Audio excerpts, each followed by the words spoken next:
Grant and I have been road tripping across the country, well, a state, from California to Arizona to Tucson, because it's time to take care of the things that need to be taken care of, for Mom especially. Dad is with Jesus. I'm in his backyard right now, and in 24 hours, this house is going to get turned over to somebody, frankly, that I've never known. But in this backyard, Dad walked with Jesus.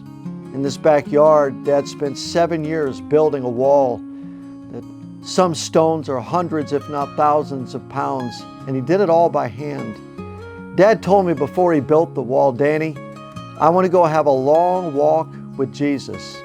Dad baptized 7,400 people before he stopped counting. Much of Tucson knows who he is because of his great love for Christ. But the thing that lit the fire of Dad the most was walking with God. Do you know in Genesis chapter 5, verse 24, Enoch walked with God? There was a man who walked so close to God, he never died. There's two guys in the Bible that haven't died. You know who they are? Enoch and Elijah. That's why most commentators believe that those are the two men coming back at the end times in order to be a witness, because it is appointed once for a man to die and then to judgment. Dad walked with God. In the Bible, it's a euphemism for the presence of Jesus. As the deer pants for water, so my soul longs, O God, for Thee. You alone are my heart's desire. I long to worship Thee. In the Bible, you see men and women, and the closer they get to God, the more they hunger for Him, the more they thirst for Him, the more they desire Him. When my dad said, Danny, I want a long walk with God, and he started to build a wall, what he meant was, I want to do something with Jesus that matters. I want to do something with Jesus that lasts.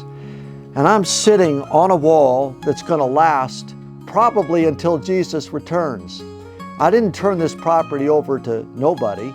I turned this property over to whom I'm told are young believers who have just recently married and love Jesus and are going to start their life together. If you watch this devotional, gang, I want you to know there was a man and a woman who loved each other until God called them home.